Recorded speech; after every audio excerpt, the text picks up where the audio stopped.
I have another story from my mail route. Sometimes what happens is, in order for you to line up to an event, you have to be like guided away from whatever you're doing, right? So, I have a thing, just the backstory, I have a thing for raccoons. Like, I love raccoons. My three cats I've had throughout my life, they've all been white. Two of them have been pure white, and then when the last one went, I was trying to find another pure white cat since that's like my thing, but then I couldn't because it was just too heartbreaking just thinking about her being gone. So I ended up rescuing my little Chex-Mex there, little Miss Lexi, and it was right here. So she's predominantly white with some spots on her. And anyways, so she reminds me of raccoon. Her tail's got like that raccoon look to it, and I don't know, just her personality and whatever. She just reminds me of a little bandit, little raccoon. So I love raccoons. So anyways, and that's really all came ever since I've had this cat.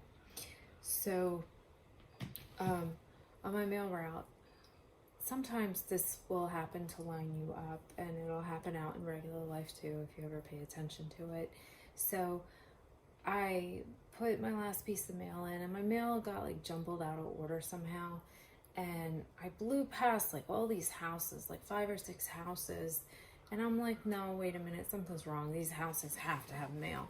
So I look down at my hand, and I have like one out of order piece of mail. And I look down at the other part of the stack, and I realize, yeah, they did have mail, so I need to turn around and go back. And as I turn the car placement and it's facing this particular house that I stopped at, there is this huge raccoon. Just, I don't even know what it was doing there. It was broad daylight. It was in the front of a person's house. So I don't know if maybe there was like cat food out or something like that the raccoon got into, but it just stopped and looked at me, and I looked at him. I was facing it in the car, and we just kind of stared at each other, and I was like, oh, doing the whole, and it ran down the front of the house, down the side of the house, into the backyard, and then turned around and stared at me.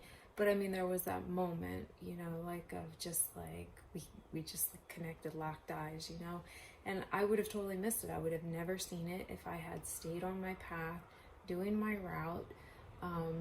But that was like deliberately lined up to make me blow past houses. I've had this done to me on many occasions with many other things. To line up to people. It's not always just animals and whatever. So it's just something to pay attention to, because that will happen, and there will be a reason.